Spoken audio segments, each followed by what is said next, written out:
हुकूमत ने पेट्रोलियम मसनूआत की कीमतों के तयन की जिम्मेदारी से निकलने का फैसला कर लिया। वजीर आजम शहबाज शरीफ ने कीमतें मुकर्रर करने का हुकूमती इख्तियार खत्म करने की हिदायत कर दी है।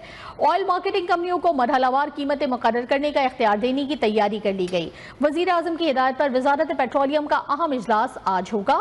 चेयरमैन उगरा को कीमतें डी रेगुलेट करने के असरात और लाहे अमल बनाने की हिदायत की गई। पेट्रोलियम कीमतें डी रेगुलेट करने का हतमी फ्रेमवर्क वजीर आजम को पेश किया जाएगा।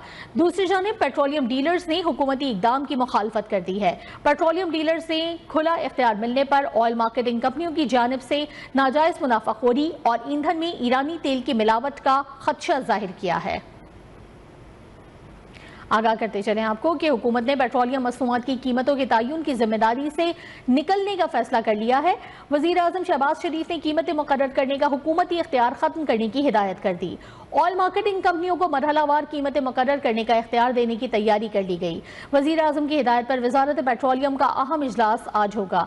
चेयरमैन उगरा को कीमतें डी रेगुलेट करने के असरात और लाहे अमल बनाने की हिदायत की गई है। पेट्रोलियम कीमतें डी रेगुलेट करने का हतमी फ्रेमवर्क वजीर आजम को पेश किया जाएगा। दूसरी जानिब पेट्रोलियम डीलर्स ने हुकूमती इकदाम की मुखालफत कर दी है। पेट्रोलियम डीलर्स ने खुला इख्तियार मिलने पर ऑयल मार्केटिंग कंपनियों की जानिब से नाजायज मुनाफाखोरी और ईंधन में ईरानी तेल की मिलावट का खदशा जाहिर किया है।